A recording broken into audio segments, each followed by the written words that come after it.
ବାଗେଡିଆ ଗ୍ରାମ ଜଙ୍ଗଲରେ ଚାଷ ହୋଇଥିବା 37,800ଟି ଗଞ୍ଜେଇ ଗଛକୁ କାଟି ନଷ୍ଟ କଲେ ଅବକାରୀ ଓ ପୋଲିସ ବିଭାଗ। ଆଜି ରାତ୍ର 8ଟା ସମୟରେ ଜିଲ୍ଲା ଅବକାରୀ ଅଧୀକ୍ଷକଙ୍କ କାର୍ଯ୍ୟାଳୟ ସୂତ୍ରରୁ ମିଳିଥିବା ସୂଚନା ଅନୁସାରେ ବୌଦ୍ଧ ଅବକାରୀ mobile squad inspector Sudhir Kumar ମିଶ୍ରଙ୍କ ନେତୃତ୍ୱରେ ଅବକାରୀ ଓ ପୋଲିସ ବିଭାଗ ମିଳିତରେ ବୌଦ୍ଧ ବ୍ଲକ ଅନ୍ତର୍ଗତ କସୁରବନ୍ଧ ପଞ୍ଚାୟତର ବାଗେଡିଆ ଗ୍ରାମ ସଂରକ୍ଷିତ ଜଙ୍ଗଲରେ ବେଆଇନ ଭାବରେ ଗଞ୍ଜେଇ ଚାଷ ହୋଇଥିବା ନେଇ ଆଜି ସକାଳ ପାଖାପାଖି 10ଟା ସମୟରେ ଚଢ଼ାଉ ଆରମ୍ଭ କରି 31,500 ଏକର ସଂରକ୍ଷିତ ଜଙ୍ଗଲ ଜମିରେ ଚାଷ ହୋଇଥିବା 37,800ଟି ଗଞ୍ଜେଇ ଗଛକୁ ମୂଳରୁ କାଟି ନିଆଁରେ ପୋଡ଼ି ନଷ୍ଟ କରିଛନ୍ତି।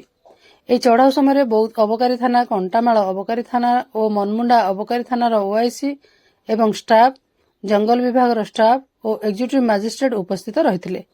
ଏନେଇ ଜିଲ୍ଲା ଅବକାରୀ mobile ସ୍କ୍ୱାର୍ଡର sub inspector Satyanarayan Pradhan ସୂଚନା ଦେଇଛନ୍ତି।